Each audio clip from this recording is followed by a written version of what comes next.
Hello and welcome to the Let's Talk Thyroid podcast. I'm Annabelle Bateman, your host. And if you are listening today, the first day that this episode is released, which is Thursday, the 25th of May, 2022, it is World Thyroid Day. So a day to acknowledge everyone with thyroid health issues, to help spread awareness for thyroid health so that those of us with thyroid conditions can get the help we need so we can live the lives that we were created to live and influence the world around us and just, I guess, really live out all of the best aspects of our life. So welcome to World Thyroid Day. Perfect day to be listening to a podcast on thyroid health. And why not share this episode with someone you know with a thyroid condition, particularly if they have children of any age, but particularly today we're focusing in on kids and teenagers and thyroid health. So these really are our next generation of thyroid patients, and we want to set them up really well, don't we, for their future, because we know that when we've got thyroid health issues, we live with it forever. So we want to make sure that our kids and teens are well set up to live their best lives as they move forward. So my guest today is Tara Nelson. Now, you might remember Tara, we did an episode last year on thyroid basics. Now, if you haven't caught that episode, definitely go back and listen to it. Tara is excellent at explaining the thyroid basics, and I knew she'd be a great person to cover this topic of kids and teens. She is a naturopath that works predominantly with people with thyroid conditions. She trains medical and other health practitioners in how to manage thyroid health well. She has Hashimoto's. One of her teenage daughters has Hashimoto's. She is very well equipped to be talking on this topic. This is action-packed. This episode, Tara doesn't really waste any words. She's got lots of detail in the conversation. I think you're going to find it really helpful. Whether you've got kids or not, with thyroid conditions or not, there's a lot of good thyroid health information as well. It is one that you might want to grab that notebook like the one in my thyroid box that is available on my website with all the tools that you need to kickstart your thyroid journey, practically, positively. It's got things like a fabulous folder to take to your doctors, and it's got all the tests to ask for and checklists to work through. So, of course, got my new book, Kiss and Make Up with Your Thyroid. So it's got affirmations, it's got little gifts, it's got toxic-free gifts.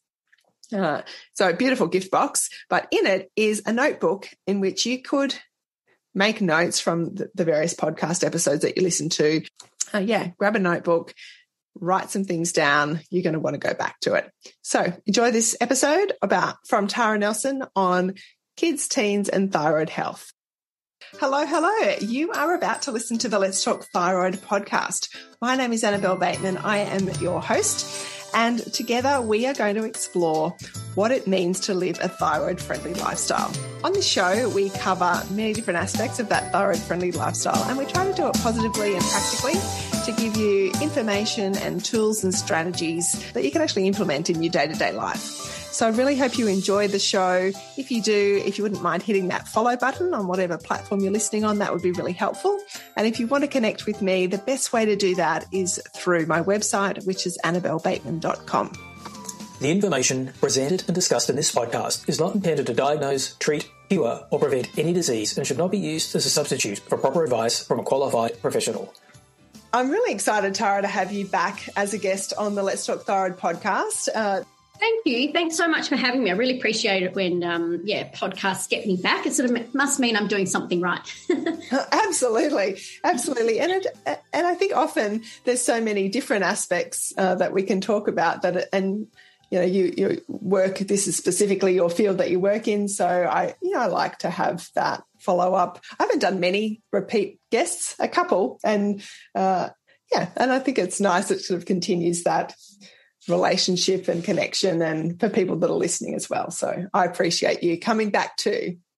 Oh, absolutely. Thank you. And we know we're talking about thyroid health, of course, so there's so much, isn't there? As your podcast shows, I often listen when I'm driving in the car, pop on your podcast and listen to your other. Nice. It's so complex. So there's so much to talk about. Yeah, I feel like I'm never going to run out of topics.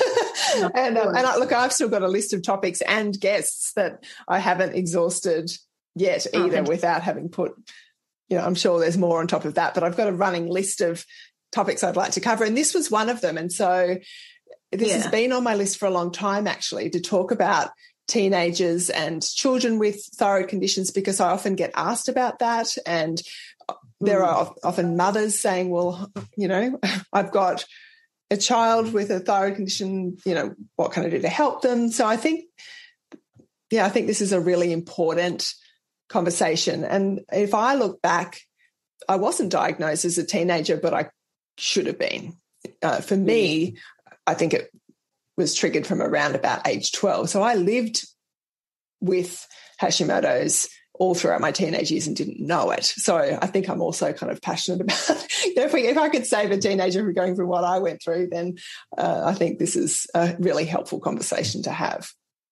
Oh, I think so too. And as we're going to find out, I think there's definitely, the prevalence is much higher than we know, and it's just not diagnosed enough still to this day. And when I'm talking with my clients and I'm trying to trace back, I always ask them, what was happening when your thyroid was diagnosed? So what, we're looking for the drivers and triggers to find out what sort of tripped on that immune system, or what tripped on that thyroid, or what upset the thyroid.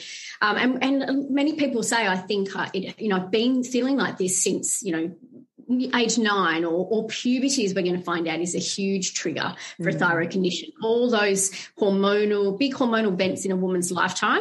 And actually presented for a summit for a Naturopathic Association in the UK last year on this very topic, about all those different hormonal episodes in a woman's lifetime and how they can trigger a thyroid condition. And puberty is definitely one of them. And I think when we think of teenagers, they're anxious, they're irritable, they're this, they're that, and we put it down, they're just teenagers, right? But I think, due to the inadequacies of that TSH or inadequacies of the thyroid testing and just testing the TSH, a lot of these conditions are being missed out on. It's just, they'll be right. It's just normal teen behaviour. But, as we're going to sort of dive into, it's sometimes not, and it really needs to be investigated more. So there is some overlap in terms of underdiagnosis and misdiagnosis that we get as adult women as well then.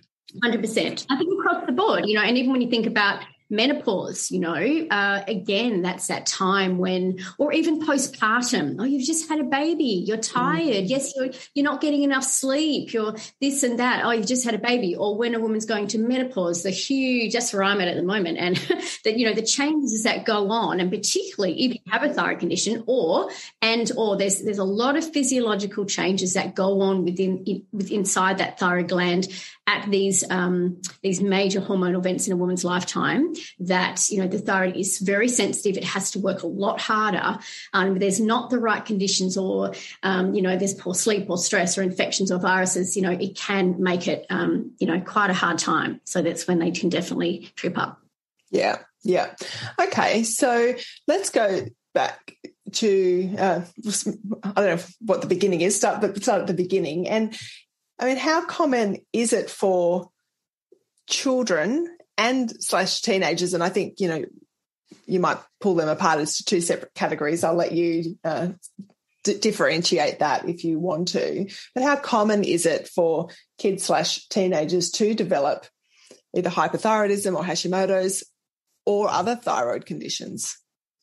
Yeah, well, I think it's more common than we think. I mean, they sort of say, we know that hypothyroidism is mostly associated with adults, but thyroid problems are actually the most common endocrine disorder among school-aged children.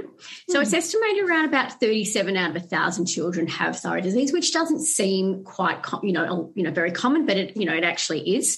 And as I said, I think it's not being picked up or screened for as well as it should. But Hashimoto's is the most common form in childhood, and also the most frequent cause, right? Because we know that Hashimoto's is the biggest cause of hypothyroidism in the body. That the immune system tripping on causes hypothyroidism eventually.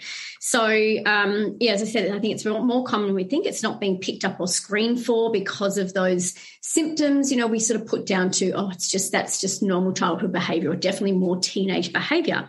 And then again, when they just go in and test for TSH, we know that Hashimoto's can present with, TSH being in fairly normal range. So just testing that TSH, not testing the T4, T3, picking up early signs of those low thyroid hormones, or even picking up, sign of the antibodies flipping on. So we often see thyroid globulin in childhood sort of switch on before perhaps the thyroid peroxidase antibodies, and that can be a little bit of a predictor there.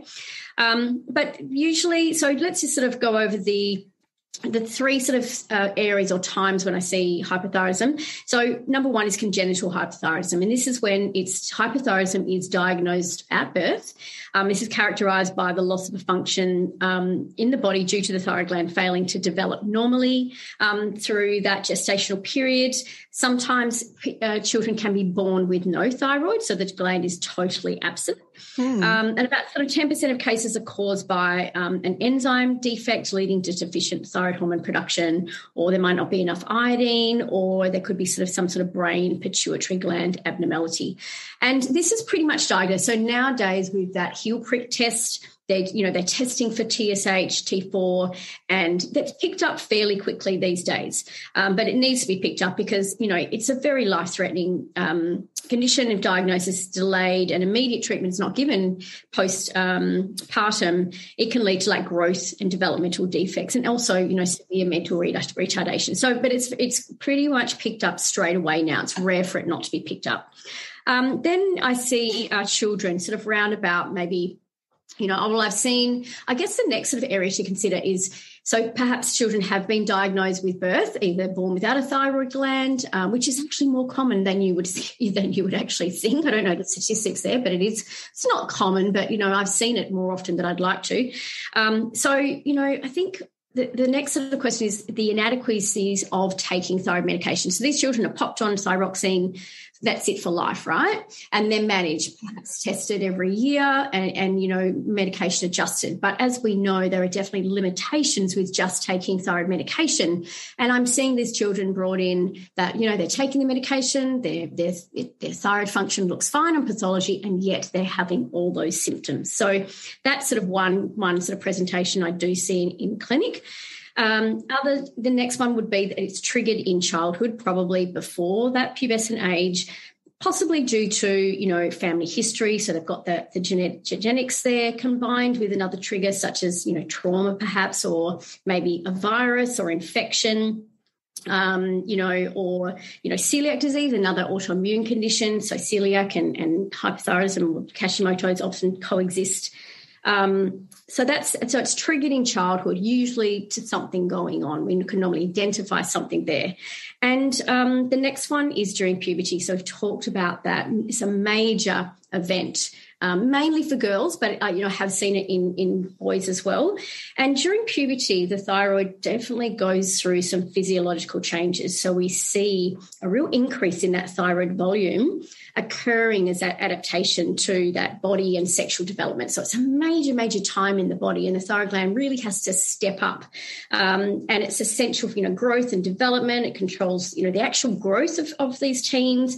It's important for the structure of the bones, bone development, and, sexual development. So it's a massive time where I definitely see that flaring, but, or being triggered. But again, it's often not picked up. It's just put down to, oh yeah, you're just a normal teen. And, we consider what the teens of today are going through, their social media, one that we never had to deal with. Look at the virus that's going around at the moment that has caused a lot of, social isolation, mask wearing that's triggered, all of the things. And we know that viruses, not even considering the social impacts of this virus and the lockdowns and all that's gone on, but a virus is definitely a trigger for thyroid conditions. And there's a lot of research at the moment on that coming out. They're starting to show that that COVID-19 being a virus can definitely trigger hypothyroidism, Hashimoto's, Graves' disease, and thyroiditis. So, they're the sort of three sort of scenarios that I generally sort of see in clinic around that. Yeah, well, I think that's really helpful because it gives you some idea. And really a lot of those triggers are the same in adulthood. But yes, I guess my next question would be, does it look different for children and teenagers? Are the symptoms different, or they're the same but we just write them off in a different way? Like you said before, it's just a teenage thing. Like, are they the same symptoms, or are there differences? Well, we definitely have some similar symptoms. So often, and some different as well. So often the first sign, if it hasn't been diagnosed, the first sign is the child's growth rate can decrease unexpectedly, and skeletal development is often delayed. This is in severe hypothyroidism in children that has not been diagnosed. So the child they can be very short stature. When you're looking at developmental delays there across the board, they can actually suffer from for cognitive, physical and mental developmental delays there. Then the child may also have swelling in the neck, so goiter, so the thyroid gland can become inflamed. So we can see those definitely sort of swellings in the neck area. They may have difficulty swallowing, coarseness.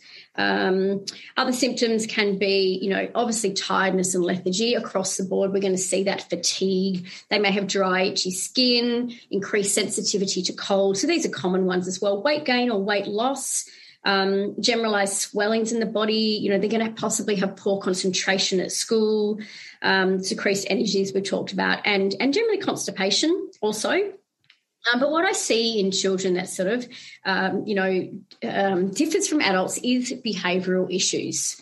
So these children can be, particularly in childhood, so they kind of stop growing. They can go from this happy, energetic child to really sullen with very low energy. They can sleep a lot. They can also be aggressive, and they can have sort of like friend issues and social issues at school. They can have temper tantrums, and a lot of these symptoms are not sort of dissimilar to like the spectrum. So we can have meltdowns and be moody.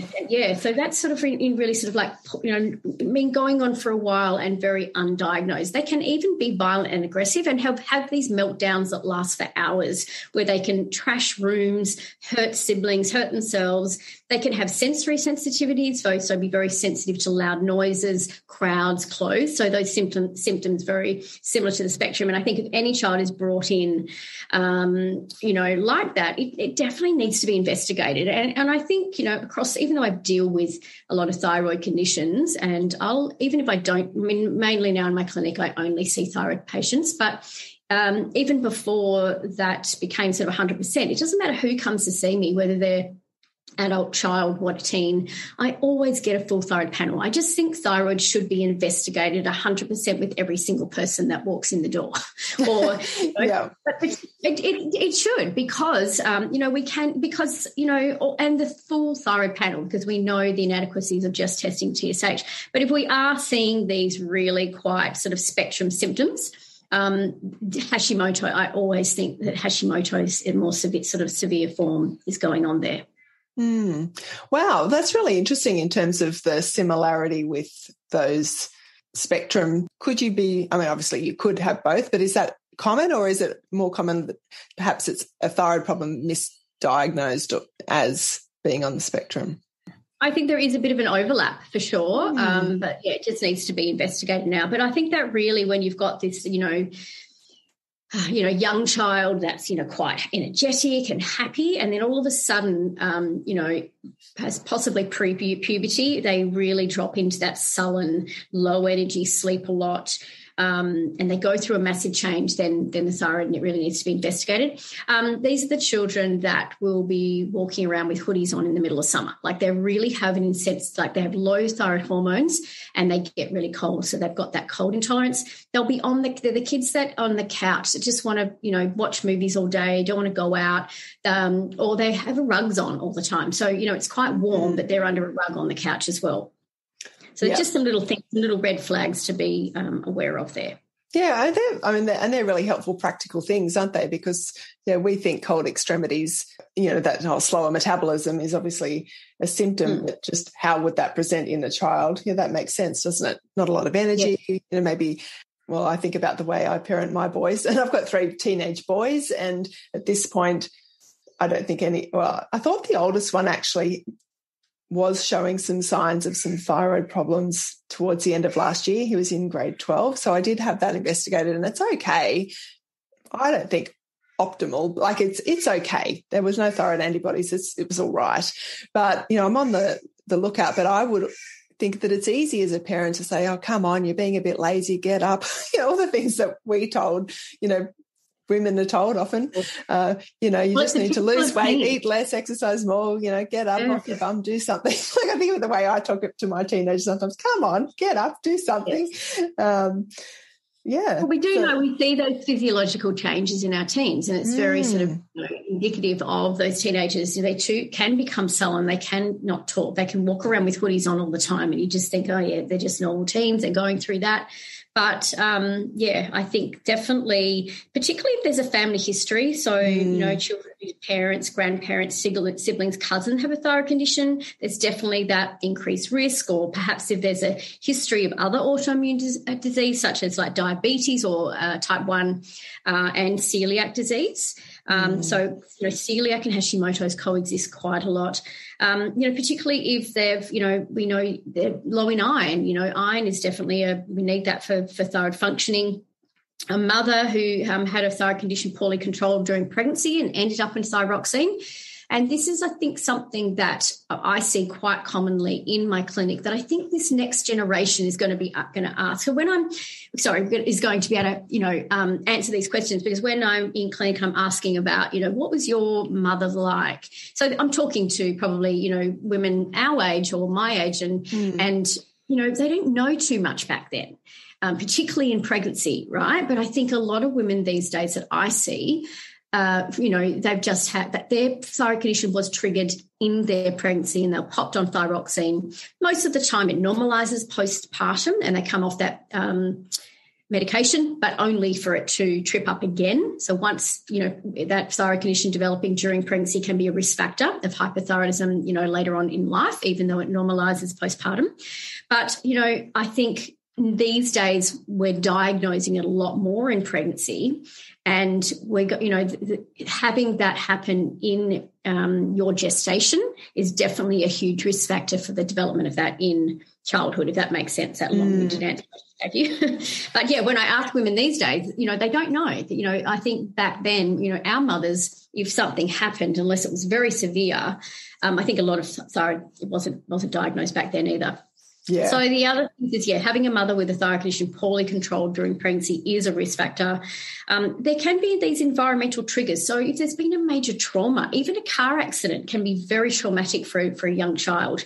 If they've had major surgery in their life or major health issues, or again, these viruses, viral triggers are definitely a risk factor there. I think we also need to take into account the use of Wi-Fi in these children, mobile phones and devices that were never around when we were children, right? And our kids are exposed to this from birth. We were never exposed to Wi-Fi. It's everywhere. And as we know, that thyroid gland is super sensitive to radiation. So any radiation exposure in childhood is a definite risk factor for the development of a thyroid condition, particularly hypothyroidism. So X-rays or MRIs in childhood, or even if the mum was, during their gestation.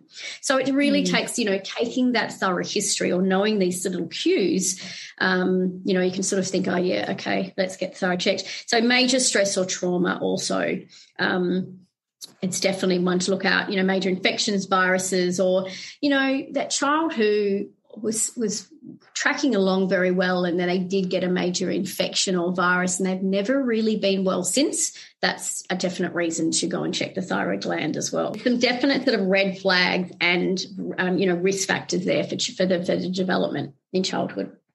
Yeah, and when you think about what we have gone through as a globe in the last couple of years, as you said before, that is trauma, for so many, aside from then obviously now that viral exposure, if we're talking in Australia, is now everywhere. And for those that are listening around the world have probably been exposed to the virus for a longer period of time than we have here. And you over in Western Australia, less time as well. Oh, yeah. We're tracking well right here at the moment, let me tell you. I've heard. But yeah, all the, the lockdowns, and you say the social isolation, and, I've seen, just the stress of, well, depending on how individual families respond to all of that, and the pressure that has, or what the children might take away from the way their parents are handling it. That, there's massive opportunities for stress triggering things. Oh, yeah. I think we've definitely been faced with something that we really don't know what, the big outcome's going to be from it for many years to come. And I do believe that one of those outcomes is going to be the development of more thyroid conditions from, I read a lot of research, and I'm really watching the research around COVID causing, thyroiditis. So either causing the thyroid condition, the autoimmune thyroid just to flip on, or the flaring up of those conditions in my thyroid patients for sure. Yeah. And and also combined with that long-term stress. Yeah, it's just indeed something we haven't faced before. So it's going to be interesting to watch that space. Yeah, absolutely. I guess the benefit is that perhaps now there's a bit more awareness, slowly, gradually, more awareness to have those things tested. So maybe with the increased exposure and risk, hopefully there's increased awareness to test those things, so that even if there's more people getting them, there's a bit more help out there. Oh, absolutely. Yeah, definitely. Yeah, I agree, 100%. Okay. So, Tara, now if we move on to looking at how you're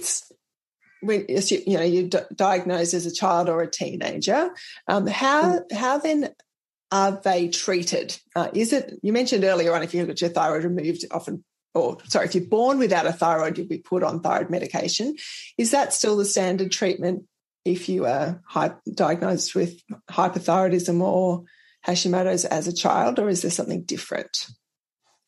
From a medical point of view, yeah. So obviously, if the TSH is raised, so you're looking at a subclinical hypothyroidism or indeed hypothyroidism, regardless of Hashimoto's. So that TSH being elevated above that reference range, so usually above 3-4, then thyroxine they'll be hopped on thyroxine to try and normalise again that TSH. That's the medical model, getting that TSH into that range, what we call euthyroidism, to be around about 1. So especially particularly in around puberty, we can actually see, so that brain development of that growing child around this time really can influence those thyroid hormone ranges. So, and as that brain develops, we can actually see thyroid ranges decrease a little bit. So we can also, we can see a slightly higher T3 sometimes in males. The development doesn't really affect the antibodies, but sometimes that estrogen in girls, we can see a higher TPO. So if they've already got sort of positive antibodies, puberty, if they're diagnosed Hashimoto's as a child, puberty can increase those antibodies a little bit. When the thyroid goes through that growth spurt in puberty, TSH and T3 can rise a little bit between the ages about 9 to 11. Now, that seems a little bit of a, we do sort of class, puberty can start from around age 9 to 11, and that is a real key area where we do see this triggered. Okay, so just to be aware that we may see slight elevations of TSH and T3 due to that big sort of thyroid growth spurt. The thyroid really works hard during that time. So we really need to monitor them. And as I said, that the estrogen has an affinity to attract the immune system is tension a little bit more, so we can see a rise in TPOs. And I think I said before at the start is thyroid globulin, so our antibodies we can have in Hashimoto's are our thyroid peroxidase, which is the main sort of aggressive antibody, and we can have thyroid globulin. So thyroid globulin, particularly in children, is often the first one to rise. So we might see, normal TPO or TPO below the reference range, but we'll see thyroid globulin just start to increase. And that's an indicator of risk of developing autoimmunity. So whenever I'm sort of looking at the kids' pathology results and I'm seeing, thyroid globulin sort of switched on or tripped on, as I sort of say, then I will be watching that and maybe putting in a bit of sort of immune modulation support to make sure it doesn't actually flip right over to Hashimoto's there. So there's some definitely differences that happen during that pubescent time that can predict or, as I said, we can see that increase in TSH and T3, which might not be reason to just, just knowing that that's puberty, racing into, jump onto medication, that it could just be that's a normal thyroid action. And let's not get too excited, but definitely if it's very high, the TSH and the T3, we're obviously going to go in and support that. Yeah, so other things I sort of look out, if I've got a child in clinic, I'm often going to palpate, feel both sides of that thyroid gland, look and feel for swelling, uneven sides, lumps and bumps. That's something also, because I do a lot of online work that I'm teaching parents or, clients how to palpate their own thyroid as well. I mean, it's definitely best to be done under, with a GP or a naturopath that knows what they're doing, but we can actually begin to know and feel the thyroid gland and feel for lumps and bumps or swellings. You can even sort of tilt the head up and, look up towards the ceiling, have a little bit of water and swallow, which can actually make that goiter stand out a little bit more. If someone has a goiter or swelling in the neck, it's quite visible. And then if the child has problems with breathing or swallowing, that's something to get investigated at, straight away. Another sort of symptoms we probably didn't talk about is slow reflexes. Those low thyroid hormones can definitely cause slow reflexes. Looking for white spots in the fingernails as zinc deficiency as well, which is very, very important for thyroid function, or someone who's very puffy. If the kid's very puffy, and looking at their tongue, swollen tongue can indicate some low thyroid hormones as well. So they're just a couple of things to sort of, be aware of, but it does definitely need to be investigated, properly, as I would say.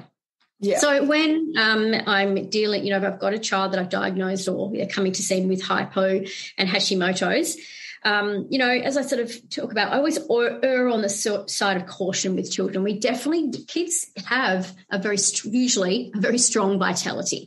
So, they've been on the earth for a lot less time than adults. Their vitality, they generally have a lot less sort of toxicity, and they respond generally quite well. So I don't have to go in really hard there. I usually go in low and slow with supplements and herbs and things like that, and just build up gradually, which is really important.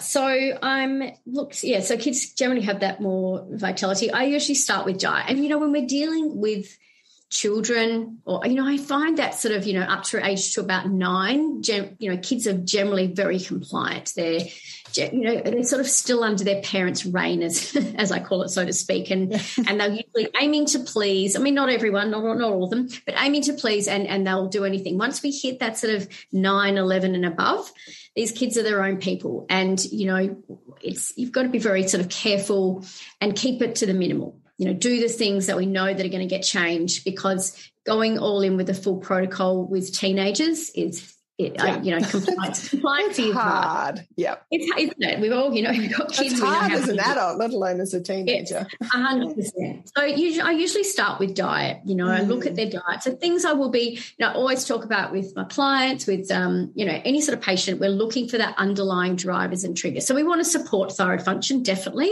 but then we've got to work out what's going on there. So always looking at that diet, and, typical teenagers, as they get freedom to move out with their friends in towns, and they love visiting the lolly or the lolly aisle of the supermarkets. So generally these kids come in and they're usually on a lot of sugar, a lot of dairy, fast food. It's generally a normal teen thing to want to sort of dive into all those sort of things. So I try to really comb back on sugar. I mean, if it's autoimmune, I'm definitely looking at gluten-free, but I'll kind of look at and trying to pick what battle, choose my battles of these kids and diet. Which one is going to bring out, the best result here? Because putting a child on a gluten-free, dairy-free, food intolerant diet, it's not going to happen. Most kids, some are great and will do it all, but a lot of them won't. So if it's autoimmune, I might just really educate them around being gluten-free. Or if they're having a lot of dairy and they've got cystic acne and, a lot of food intolerances and swellings and goiters, I might go, right, let's really focus on the dairy. So sugar, really minimizing that sugar, but also bringing in, having one treat night or something like that. We've got to, be realistic here with these kids. So trying to pick my battles with the diet. I think, gut health with any thyroid autoimmune condition is essential, and looking at sleep and stress. So they're the sort of things I'll come in and work with first. Sort of the diet, trying to clean up their diet a bit, getting some, fruit and veggies and getting off the processed foods and sugars, and I'll pick which one I'm going to really do, gluten-free, dairy-free or something like that. And if they're not sleeping, really working on a good bedtime routine. So a lot of these things we can do within the diet and lifestyle, which is key. I think with any thyroid condition, when my patients say to me, oh, how long do I have to take this stuff for? And I said, look, initially till we get symptoms under control or we get you into remission, we rely on these sort of nutraceuticals. But at the end of the day, the more effort you can put into your consistency with your diet and your lifestyle practices, that is how you manage a thyroid condition. And that's where I kind of come in and start with the kids as well. Yeah. And the teen. The more they can do there, it's less money for the parents. It's less things they have to take, and it can bring really good results. So bedtime routine, getting them off screens at a certain time, limiting screen time, just working with them with a really sort of good bedtime routine can really help. Perhaps bringing in some, meditations if they don't think that's too gay, or, don't want to say that word, whatever the word is that they'll bring in. It's finding their currency of how, and it's actually working a little bit psychologically with the kids is, what is your currency? What can I tell you that's going to make you really want change? Is it the clearer skin? Is it the more energy? Is it, your hair's falling out because of low iodine or your low thyroid hormones or your antibodies? What currency can I bring in that's really going to help you to commit to this? So really working with the diet, getting them sleeping, and if stress, which generally most teens that I see, it's stressing, they're anxious, there's all that stuff. They've got a very poor stress response. With a thyroid condition, many people have that poor stress response due to those low thyroid hormones and adrenal connection. So that's what I sort of start looking at initially, but I try and keep it as simple as possible. So we look at those lifestyle modifications, and then I test. So I'm getting them to do the full thyroid panel. I'm looking at their low thyroid hormones. I'm looking at their antibodies, looking at their nutrients. So really those key nutrients will be selenium, vitamin D, zinc, iron and iodine, and B12, and making sure that's the first thing I'll probably work on is bringing those nutrients to optimal levels. And that can just bring huge results right there. Yeah. So working, it might be just giving them, some vitamin D, or talking to them about sun exposure, or, if it's low iron, why aren't they absorbing their iron? Is it, due to their gut health? So we're working on the gut, bringing in key nutrients as needed. And then, really focusing on their diet and lifestyle modifications is huge. And as I said, we don't need to go in with lot of things and high doses here. It's really, picking the battles and finding out what's going to bring out like a really good result, rather than overwhelming and getting, because I've had so many kids that will just, the mums come in so they won't take it. I'm having this battle every day of trying to get them to take it. So, it's keeping it to a minimum, I think, there. And they're bringing in other things as needed. So if I really need autoimmune support, that's what I'll do. Or, which also, to me, says the importance of working with a knowledgeable practitioner like yourself, or an integrative doctor, or, someone that really knows what they're doing, and really working in with someone like you, because your average GP is not going to be able to really manage that well. No, they're really, all the GP is going to do is like, oh yeah, your TSH is high, it's medication. And this is where I get a lot of, I've had kids, quite young children, born without a thyroid, and, which is similar to, say, someone who's had a thyroidectomy or a total removal of their thyroid and they're popped on medication, which, for a while, and when those kids are little, you're micromanaging. But as they get older and as those hormonal fluctuations start to come in, and then symptoms start appearing, and that medication just doesn't cut it because all those underlying drivers aren't being addressed. So that's often when I get these kids in with hypothyroidism. And we need to look at all those factors we've talked about, like, are they sleeping well? Has there been any trauma? What's their gut like? And particularly with, as we know, post-thyroidectomy or no thyroid at all, we're going to make sure that they're absorbing their medication and also converting that medication. So is that T4 being converted to T3 and is able to get into their cell adequately? So that's a huge problem, thyroidectomy. And we know now that, and I know that I was listening to one of your podcast interviews, and it's very true about the deiodinase enzymes, and people can have genetic predispositions where they just don't have the availability of the deiodinase enzymes within the gut and the liver to convert that T4 to T3. And these are the people, whether a child or teen or whatever, that may need a little bit of T3 medication, which is becoming more popular these days. When I first started this thyroid journey, T3 wasn't even a consideration. Now I'm seeing more and more of my clients on either T4 and T3, compounded T4, T3, or even natural desiccated thyroid. So I think what we're learning more about now, myself in particular, is it's not just thyroxine. That's the only thing available to support your thyroid for whatever reason. Born without a thyroidectomy, just Hashimoto's, whatever your thyroid condition is, and you have to rely on medication, if it's not working and you indeed are addressing all those underlying drivers and triggers, there are other options there. And there's so many more things to consider, with that medication. And options. Yeah, so it's good that there's options. At least there are options now. Yeah. Well, it's great. And I think there's always been options, but because of the medical paradigms, particularly in Australia, of how thyroid function is assessed, T3 is not considered by many, many GPs because they've never prescribed it. They don't know how to prescribe it. So it's really finding someone that has experience with T3, because T3 can cause a whole other barrage of problems, and it will suppress your TSH and T4. So whenever you're taking T3, and it's a very finite dose, it's a very finite reference range, T3 compared to T4. It has a very short half-life, and it can, you've got to get the dose right.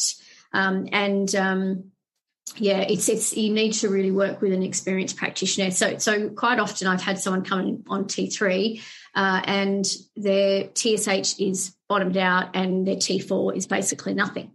And before I had experience working with people on T3, I'd be going, oh my goodness, what is happening to your TFTs? And I realised that that's what T3 do. It suppresses the T4 and TSH, and that's nothing hugely to worry about if that's helping you have more energy and a better metabolism and brain fog and all those symptoms. But when you first see those results, it can be very overwhelming. And I think for a GP that has no experience, it's like they look at that and go, oh my gosh, this is wrong. This is not, they're very much trying to put someone into that box of this is where you're meant to be. And when you're not in that box because of a medication, that can be quite overwhelming. So, but I'm really, happy now that there's more options available in the medical paradigm. We still work on, you can't still just take T3 and T4 and that's all the end of it. As we know, we've still got to work on making sure you've got, your diet's good, your gut's good, you're sleeping, you're managing your stress, the thyroid nutrients that are inadequate amounts. You can, all those things, underlying drivers and triggers still need to be addressed. And so how can a parent of a child or a teenager with a thyroid condition, how can they best support them? Like, most of the people that are going to be listening to this are going to be mums. So how do we, if we've got a child in that position, best support our child? Yeah, I think understanding, number one, and I think number one, if you're worried, taking a child in to get that full thyroid panel and getting checked out. So know what you're dealing with. And then, once that diagnosis is made, not sort of freaking out too much and sort of knowing that there is so much support that you can do for your children, and sort of just having that conversation that this is what's going on. And, you may need to just look after yourself that bit more. And, with teens, they're going to do what they're going to do. And everyone, I think, comes around to their own sort of healing journey in their life when they're ready to sort of take control of it and do the right thing. But I think number one is just, having that understanding and compassion. And really trying to sort of, lend support. Often when I've got, even if, it's not a thyroid condition, if I'm dealing with kids in my practice where we're changing the diet, whether we're doing the food intolerances or we're doing gluten-free or dairy-free, I often say to, the parents, why don't you all do this? So they're not feeling like this is just me that can't have the pizza or the ice cream or whatever. If you all do it as a family, it can really help support that child, and they don't sort of feel on the outer. And really, there's, even if you are sort of gluten-free, which a lot of people think, oh my gosh, gluten-free, how am I going to be gluten-free? That's just such a life sentence. I've got to give up all my beautiful foods, and, it can be quite distressing. But education, there's so much out there at the moment on the World Wide Web about, gluten-free and finding the right substitutes and, making it easier. And once you sort of embrace that, it's not as hard as it sort of seems. But I definitely try to sort of include everyone, include the whole family in that. And because it can be a healthier option for many people. So, it's usually not just one person in the family that has issues. It's usually a combination. So that's something I sort of, if everyone's willing, is to try and support them and just have that, one bread that you're all eating and making it easier for that child. And just listening in and understanding and, just giving them the support. They may need, further psychological support if that's an option as well, looking down that track if they're really having a hard time, socially. But just knowing that there is help out there. It is a bit of a life sentence. When I say it's not a life sentence, it is. Once you've got a thyroid condition, you'll always have a thyroid condition. Even when you've got that thyroid condition in remission, it can definitely be triggered by many, many different things, by stress, poor sleep, low nutrients, viruses, infections. But once you sort of really work on getting that sort of baseline, getting all those nutrients up to optimal levels, it can be managed quite well. Yeah. Yeah, that's what I often say to people is that it's okay. It's good news. We've got to live with it for life, but that's okay because you've got plenty of time to make the changes. You don't have to do everything all at once. Keep it super simple. And that's just to give my new book a plug. It is that. That's really why I wrote, one of the key reasons why I wrote the book is to show how to do a lot of these things. It's really all about the diet and lifestyle aspects to this. And I've tried to make it really practical. So there's lots of information about how to make dietary changes and what are some simple switches, and do you do it all at once or go a bit slower? And if I've tried, it's sort of broken into those key categories that we've already talked about, but it is also in amongst all of that, keep it super simple. That's kind of the KISS and make up with your thyroid is the KISS is keep it super simple. And which is exactly what you've just talked about, Tara. Keep it simple. Try not, when you put it onto a child or a teenager, pick your battle, keep it simple, give them some practical tools. 100%, because they won't do it. If it's too much for a child or a teen, they'll just go the other way. It's too hard. They don't want to be alienated from their friends. They want to be able to do all those things still that their friends are doing. And, I've often heard that from my own kids. Why do I feel this way when all my kids get to get away with everything, and I feel if I have this, I feel like that. So, it's different genetics and, you've been brought up pretty healthily and, you're sensitive, your body's sensitive to those things because you've never had a lot of them. And it's not a curse. It's actually, you know, a really good way to identify what's, you know, right and wrong and what's going to affect you in your body. But yeah, absolutely. Keep it super simple is 100% key, and choosing your battles and just starting slow. So I really have to look at that child in front of me and what do I think, and talk to them and what do you think you can do, and regular, you know, appointments too for kids, because they're the ones that go off track really quick. They start good and then they'll, you know, something will come up and then they lose sort of, you know, focus. So, you know, having regular appointments I find is really good as well, to just keep them on track, checking in what's working, what's not. All right, let's get rid of that and let's do this, and well, let's keep that because that's really working well for you, and, you know, and really developing those habits, which will be lifelong. And like everyone, people, you know, fall off the wagon. You know, everyone, even the most committed adult, you know, I'm dealing with people post-Easter that have come and I was doing really well until Easter hit and then I fell off, and, you know, we're all human, and kids even more so, and they need a lot of help and support. And, you know, once those kids have that diagnosis, I think number one is just to really always check if you even got one little inkling, go take them to, well, even anywhere to get the right testing, because don't just suffice with a TSH. You need that full thyroid panel. Don't have someone tell you, no, it's not the thyroid, because, oh my gosh, you know, I would be a millionaire if someone gave me $1 every time my client said that to me, you know, or I've heard that, is that you've got to have that full thyroid panel. Make sure you know what you're dealing with. Get the right support, you know, and medication is not a curse either. You know, if that's the way you have to go, that's okay, you know, but you still need to work on all those underlying drivers. And I find people with medication, they go up and down. They'll be diagnosed, they go on medication, they'll feel good for a while, and then they'll go down because, again, there might be low nutrients, or they've never really addressed the stress or the poor gut health. And then, you know, they'll usually go back to the GP and adjust their dose if they can, or they might feel a little bit better, and then they'll go down again. And when you really address those underlying drivers and triggers, support those nutrients, and, you know, nutrient-dense diet and gut health and all those things, and sleep, you can really stay up on that level for a lot longer, and it actually supports your medication. So, you know, there's a lot of studies around just gut health and the right probiotics, or the right composition of your microbiome affecting your medication and working better for you. So, you know, there's so many things to sort of consider there. In a sense, what I'm gleaning is that in a lot of ways, it's not really different for teenagers.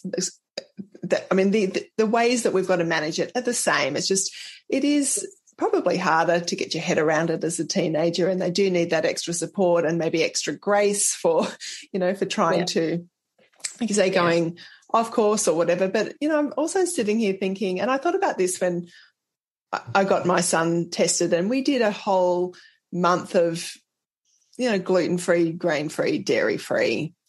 And we did it as a whole family. And he learned, like, so he was in grade 12 last year. So I think around this time was around when he turned 18. And it was hard, but I said, look, let's just give it a go for a month. Like, let's not think about this as forever at this point. And he wasn't and hasn't been diagnosed with Hashimoto's. But I said, oh, you've got a predisposition. I mean, that's just bottom line, you know. And so let's just keep an eye on this. But for this month, which was when we were getting it tested, and I was taking him to see a naturopath here in Brisbane, and let's just monitor it. And for that month, he was amazing, really. Like, he'd worked out that, you know, not ideal, but he could order French fries from McDonald's and not, you know, you know, and he found the things in the places that he was going with his friends that he could have. And it wasn't his first choice, but he wasn't completely missing out either. And it probably after that kept the gluten-free going for longer. And I mean, at the moment we're first year uni, and it's sort of a bit more of a, you know, bit more of a free-for-all. But I think, well, let's just monitor. I keep an eye on, you know, just as a general. That's it. Yeah. And he's got a great base. He's got a great base to come back to. He's had a sort of a bit of a touch of that, a taste of that. And then he's got that base also, which is fantastic. And he'll come back, and, you know, he'll ebb and flow a little bit, and he'll really find out what things work for him and identify with those and come back to those.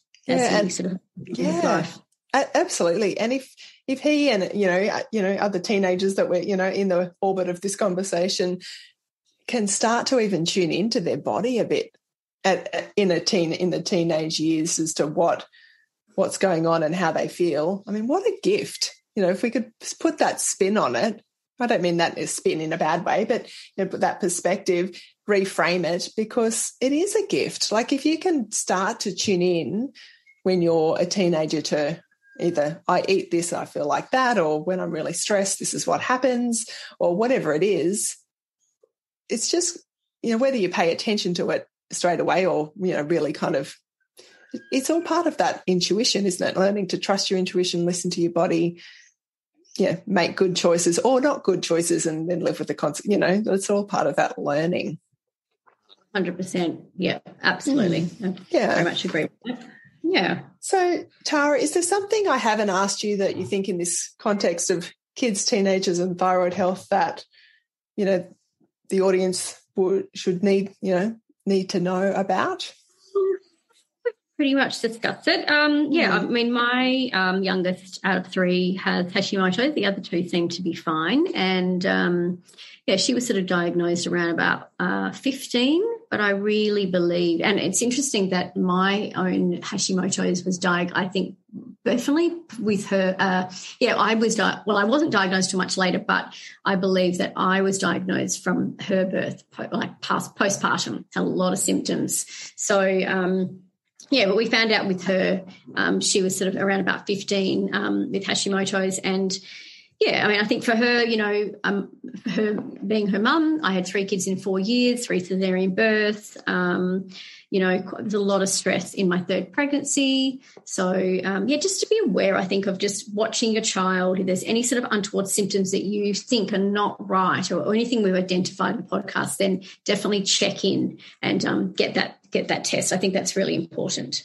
Yeah, and that's a lot of what, I hope generally both this episode and the podcast does is help spread that awareness of thyroid issues and symptoms and what to look out for so that there's less misdiagnosis, underdiagnosis going on broadly around the world. It's not just a diagnosis of adults. That's right. Kids can have Graves' disease. They can have nodules. They can have goiter. They can have all the things that, it's definitely more common in adults, but it's kids can be diagnosed as well. And I think that's on the increase, unfortunately, as well, considering, the life we all live this today. Well, look, I think that's been a really helpful conversation, Tara, and we all want to do the best by our kids, and we all, so I think one of the ways we can do that is just being aware of all these different things that you've been talking about and go get them tested if you are worried, as you say. Tara, if people want to connect with you, work with you, what's the best way they can do that? Yeah, probably best to, I have a thyroid patient group called Thyroid Health Naturally with Tara Nelson. I have a website, taranelson.com. There's lots of blogs on there. There's lots of information that you can jump on and read and have a look at my programs in my Facebook groups and things like that as well.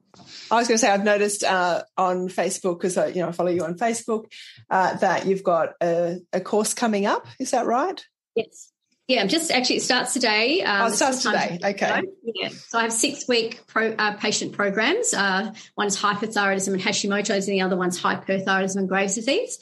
So we're running a live round of those. So it goes for 6 weeks, and we really address those diet, lifestyle things you can do to really sort of get your thyroid condition under control. I come in every week on a Facebook Live, and we discuss your test results, what's going on for you, sort of really to personalise the experience. Yeah, well, look, I think if you're listening to that, obviously you'll have missed this round, but keep an eye out for future rounds that you're offering it. Yeah, no problem. Excellent. Well, thank you so much, Tara. Maybe we'll do a 3rd interview at some point down the track. I'm sure we will never run out of topics to talk about, but it's lovely to have another Australian to talk to as well on the show. I do like to have our Aussie conversations, so I do appreciate that too. Yeah, you're welcome. Thanks for having me. Thank you so much for listening to this episode of Let's Talk Thyroid.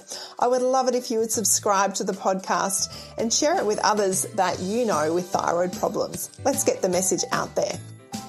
If you'd like to connect with me further, the best place to do that is via my website, annabellebateman.com.